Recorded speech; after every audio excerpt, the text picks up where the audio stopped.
حضرات مومنین السلام علیکم، ایک بار پھر آپ کا استقبال ہے ماہ رمضان کے حوالے سے چل رہے ایپیسوڈز میں، اور اس وقت ہم پھر موجود ہیں حجت الاسلام والمسلمین علی جناب مولانا سید پیام حیدر رضوی صاحب قبلہ کے ساتھ ایک نئے ٹاپک کے ساتھ۔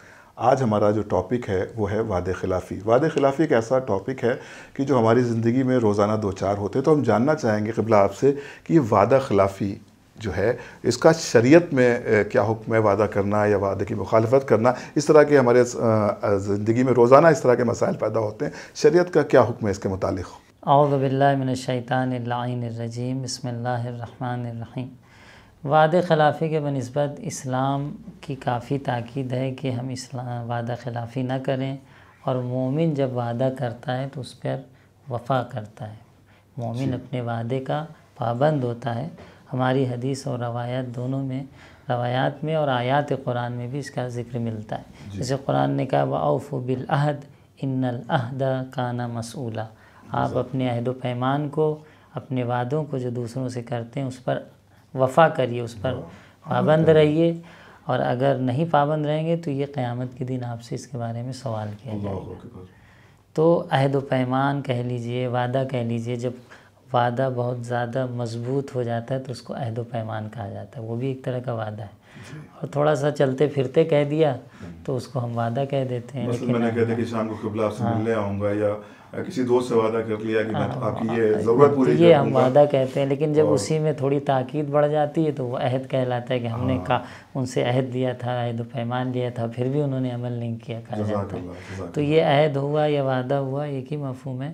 شریعت نے اس پہ کافی تاکید کی، قرآن نے کہا قیامت کے دن آپ سے اس کے بارے میں دریافت کیا جائے گا۔ یا حدیث میں ملتا ہے کہ 3 خصلتیں جن کے اندر ہیں وہ شخص منافق ہے۔ منافق تو آپ جانتے ہی ہیں، منافق کی قرآن نے کتنی مذمت کی ہے، پورا سورہ منافقون نازل کر دیا ہے۔ منافقوں کافر سے بھی زیادہ خطرناک، کافر سے زیادہ بھی خطرناک ہیں، کیونکہ یہ گھر کے بیدی لنکا ڈھائیں۔ تو یہ ویسے ہی ہیں کہ ہیں بھی اور نہیں بھی ہیں۔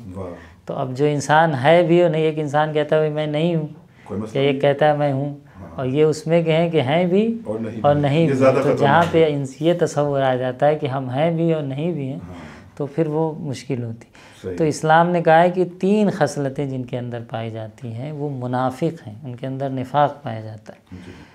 3 خصلتیں کیا کیا ہیں؟ اچھا، یہاں تک کہ وہ روزہ رکھے اور نماز پڑھے، یعنی ایک شخص نمازی ہے، روزے دار ہے، جس کو ہمارے معاشرے میں کہا جاتا ہے بڑے مومن آدمی ہیں، لیکن اگر وہ وعدہ خلافی، ظاہراً کہا جاتا ہے بڑے مومن آدمی ہیں، لیکن اگر اس کے اندر وعدہ خلافی ہے تو اس کا یہ نماز روزہ فائدہ مند ثابت نہیں ہوگا، وہ منافق کہلائے گا۔ من اذا ائتمن خان، یہ 3 لوگ کون ہیں؟ جب کوئی امانت دی جاتی ہے تو اس میں خیانت کرتے ہیں۔ اور اس کے بارے میں، امانت کے بارے میں تو بات آئی تو عرض کرتے چلیں کہ امانت کے بارے میں تو حدیث میں یہاں تک ملتا ہے کہ آپ لوگوں کے طولانی سجدے اور رکوع کو نہ دیکھیں، لا تنظروا الی طول السجود والرکوع، آپ لوگوں کے طولانی سجدے اور رکوع کو نہ دیکھیں، بل انظروا الی صدق الحدیث و اداء الامانہ، بلکہ یہ دیکھیے کہ وہ سچ کتنا بولتا ہے اور امانت دار کتنا ہے۔ تو آپ سمجھ سکتے ہیں کہ امین ہونا بھی بہت اہم ہے۔ تو اسلام نے کہا 3 خصلتیں جن کے اندر پائی جاتی ہیں وہ شخص منافق ہے، امانت میں خیانت کرتا ہے، جب بات کرتا ہے تو جھوٹ بولتا ہے، جیسا کہ جھوٹ کے حوالے سے ہم نے مفصل گفتگو کی، اور تیسری صفت جب وہ وعدہ کرتا ہے تو اس کی مخالفت کرتا ہے۔ ایسا شخص منافق کی کیٹیگریز میں آتا ہے، کیونکہ زبان سے کچھ اور کہہ رہا ہے، عمل سے کچھ اور ہو رہا ہے۔ قرآن نے بھی کہا لما تقولون ما لا تفعلون، کیوں ایسی بات کہتے ہو جو عمل نہیں کرتے؟ خدا اس سے سخت ناراض ہوتا ہے۔ کبر مقتا عند اللہ، اللہ سخت ناراض ہوتا ہے۔ یہ قرآن کہہ رہا ہے، جو کہو اس پر عمل کرو، جو وعدہ دے رہے ہو، جس سے کہہ رہے ہو کہ یہ کام کریں گے تو اس پر عمل کرو۔ اگر نہیں کر پائے، کوئی عذر تھا، بات الگ ہے، لیکن ہم تو کبھی کبھی بس زبانی وعدے دیتے ہیں تاکہ دوسروں کو پیچھا چھوڑا سکیں یا اپنا کلائنٹ جذب کر سکیں۔ اگر ہمارا پروفیشنل کام جو ہے تو میں آپ کے لیے یہ کر دوں گا، وہ کر دوں گا، لیکن جب وقت آیا تو ہم وہاں سے غائب ہو گئے اور اس پر عمل نہیں۔ جھوٹے وعدے، زبانی وعدے جو ہوا کرتے ہیں، قرآن نے اس کی سخت مذمت کی ہے۔ ہمیں چاہیے کہ ایسے وعدوں سے، جو جھوٹے وعدے ہیں، پرہیز کریں۔ اور یہیں پہ یہ بھی عرض کرتے چلیں کہ 3 طرح کا وعدہ ہوتا ہے۔ ایک وعدہ وہ ہے جو اللہ نے بندوں سے کیا، اور ایک وعدہ جیسے قرآن میں بہت سے وعدے ہیں کہ اگر الذین آمنوا وعملوا الصالحات، جو لوگ عمل صالح اور ایمان لائیں گے، عمل صالح بجا لائیں گے، ہم انہیں جنت میں داخل کریں گے۔ جزاک اللہ، یہ اللہ کا وعدہ ہو گیا، یہ اللہ کا وعدہ ہو گیا، اللہ نے وعدہ کیا وہ کرے گا وہ۔ اسی طریقے سے کچھ وعدے ایسے ہیں کہ جو بندہ خدا سے کرتا ہے اور بندوں نے خدا سے کیا ہے، مثلا عالم الست میں، عالم ارواح میں، اس عالم سے پہلے جو عالم تھا، عالم انسانیت، اس سے پہلے جس میں ہم روح کی شکل میں تھے، وہاں پر اللہ نے ہم سے وعدے لیے تھے کہ کیا میں تمہارا پروردگار نہیں ہوں، تم ہماری اطاعت کرو گے۔ ہم سب نے اللہ سے وعدہ کیا تھا کہ ہم دنیا میں جا کے ٹھیک ٹھاک رہیں گے، جیسا وعدہ کیا ویسے، ہاں کہ ہاں تو ہمارا پروردگار ہے، ہم تیری اطاعت کریں گے۔ اگر سب نے نہ بھی کیا ہو تو حد اقل بہتوں نے کیا تھا، لیکن ہم اپنے وعدے پہ عمل نہیں کرتے۔ تو یہ وعدہ ہے جو ہم نے اللہ کو دیا ہے۔ اور تیسرا وعدہ یہی ہے جو ہم ایک دوسرے کو دیتے ہیں، بندے کا بندے سے وعدہ۔ تو تینوں مرحلے میں ہمیں چاہیے کہ ہم پورے اتریں، ورنہ قیامت کے دن ہم سے پوچھا جائے گا، ان العہد کان مسئولا۔ ہر طرح کے وعدے کو عمل کرو، خدا اپنے وعدے پہ عمل کرے گا، اس میں کوئی شک نہیں، کیونکہ خدا تو قادر مطلق ہے۔ ہمیں چاہیے کہ ہم اپنے وعدوں پر عمل کریں اور اس کے لیے تمام تر کوشش کریں۔ اگر ہم کوتاہی کرتے ہیں، اپنے وعدوں پہ عمل نہیں کرتے ہیں، تو ہمیں جس کا جواب دینا۔ اچھا قبلہ، میں یہ بھی جاننا چاہوں گا کیونکہ بات سے بات نکلتی ہے، سوال سے سوال نکلتے ہیں، کہ کیا کوئی ایسا وعدہ ہے جو جسے توڑا جا سکتا ہے؟ ایسا کچھ شریعت میں حکم ہے کہ کچھ ایسے آیت اللہ الثانی کے فتوے میں بھی اس موجود ہے وعدے کے حوالے سے۔ وعدہ دو طرح کا ہوتا ہے، یعنی توڑنا اور نہ توڑنے کے حوالے سے بتا رہے ہیں کہ ایک وہ وعدہ ہوتا ہے کہ جس میں آپ وعدہ کرتے وقت آپ کا ارادہ تھا کہ ہم اس عمل کو کریں گے ہی نہیں، اچھا پہلے سے ہی ارادہ تھا۔ یہ منافقت اس میں آ گیا، یہ تو بالکل منافقت والا ہے کہ آپ کا ارادہ ہی تھا کہ ہم اس عمل کو انجام ہی نہیں دینا، بس زبانی وعدہ الگ تھا، آپ کا زبان الگ تھی۔ تو یہ وعدہ تو حرام ہے، 100% حرام ہے۔ کیوں حرام ہے؟ کیونکہ یہ سراسر جھوٹ ہے۔ آپ نے کہہ دیا کہ میں کل انشاءاللہ حاضر ہوں گا، جبکہ آپ کا پلان تھا کہ کل صبح میں ہمیں نکل جانا ہے۔ اب آپ بتائیے یہ جو آپ وعدہ دے رہے ہیں کیا بول رہے ہیں؟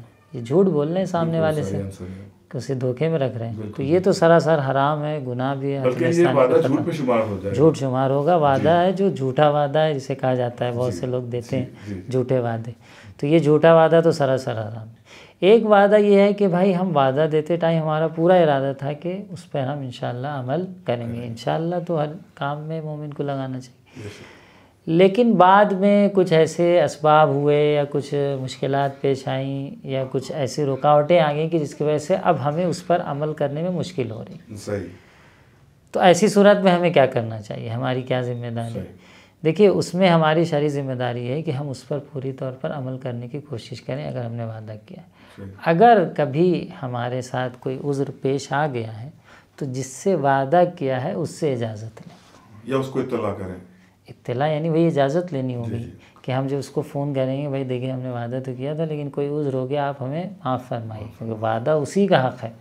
یا تو یہ آپ وعدہ کرتے نہیں، اور اگر وعدہ کیا ہے تو پھر اس سے بری ذمہ ہوئیے کہ بھائی اگر آپ اجازت دیں تو میں پھر کسی اور وقت حاضر ہوتا ہوں، ابھی کسی کام میں مصروف ہو گیا۔ اور بہت سے لوگ ایسا کرتے ہیں، اچھی چیز ہے، ادب کی چیز ہے، یہ بھی نہیں کہ آپ نے وعدہ کیا اس کے بعد سامنے والا فون کر رہا ہے، آپ فون بھی نہیں اٹھا رہے ہیں، اس کے بعد 2 گھنٹے بعد کہتے ہیں ارے وہ ہم کہیں مصروف ہو گئے تھے، فون پہ سائلنٹ پہ رہ گیا تھا۔ تو تو یہ بغیر عذر، یہ ان چیزوں کے بارے میں پوچھا جائے گا، اس کو ہم معاشرے میں ہلکے میں نہ لیں۔ قرآن کے بارے میں، اس کے قرآن حدیث میں اس کی سخت مذمت ہے، اور حدیث میں ہے، آخری حدیث آپ کے سامنے پیش کریں کہ پیغمبر گرامی اسلام سے حدیث ہے کہ آپ نے فرمایا کہ العدۃ دین، ادا یعنی وعدہ، ادا جو ہے وعدہ دین ہے، قرض ہے۔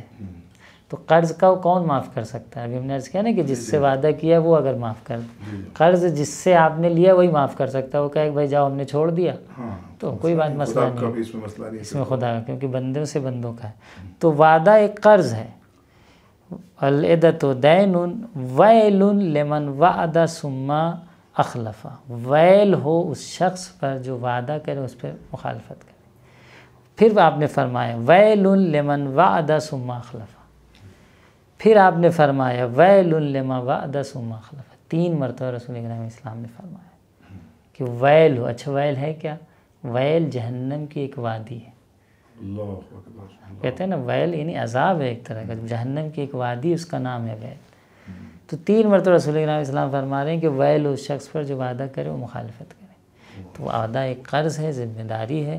اگر ہم مخالفت کرتے ہیں تو کل کو ہمیں جواب دینا ہوگا. ایسا نہیں کہ بس کیونکہ ہمارے معاشرے میں ایسا ہو رہا ہے تو ہم بھی کر رہے ہیں، یہ کوئی دلیل نہیں ہو سکتا. اچھا قبلہ، ایک وعدہ اور ہوتا ہے کہ اکثر ہم کسی کے دباؤ میں کوئی وعدہ کر لیتے ہیں، مثلاً کہ کوئی ایسا شخص ہے جس کی میں بہت عزت کرتا ہوں، یا کوئی ایسا آدمی ہے کسی دباؤ میں کہ آپ نے کہا قبلہ کہ یہ کام ہو جانا چاہیے، میں نے آپ سے وعدہ تو کر لیا لیکن میری حیثیت ہی نہیں کہ میں وہ کام کر سکوں، تو اس صورت میں شریعت کیا کہتی ہے؟ دیکھیے اگر آپ کی حیثیت میں نہیں ہے تو آپ کوشش کریں کہ وعدے کو اس انداز سے نہ دیں کہ جس سے سامنے والے کو لگے کہ یہ 100% انجام دے گا. اعتماد کی منزل کو تک پہنچا دیں. آپ کہیں انشاءاللہ میں کوشش کرتا ہوں خود. اکثر اس طرح کے بھی معاملات تو یہ اس میں کوئی مشکل نہیں ہے کہ آپ کہیں کہ انشاءاللہ میں اپنی کوشش کرتا ہوں.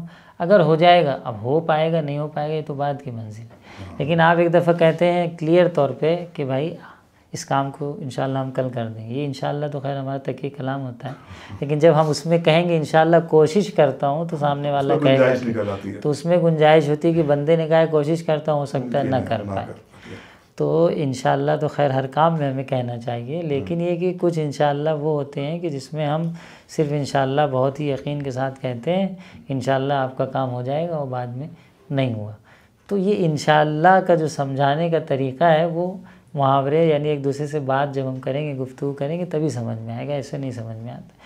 تو سامنے والے کو کہنے کا مقصد یہ کہ سامنے والے کو آپ ایسا اطمینان نہ دلائیں کہ ہم آپ کا کام انجام دے دیں گے جبکہ آپ کے بساط میں وہ کام انجام دینا نہیں ہے یا انجام نہیں دینا چاہتے ہیں، جو بھی وجہ ہے آپ کی. آپ کو یہ کوشش کرتے ہیں اگر ہو سکا تو چشم ورنہ.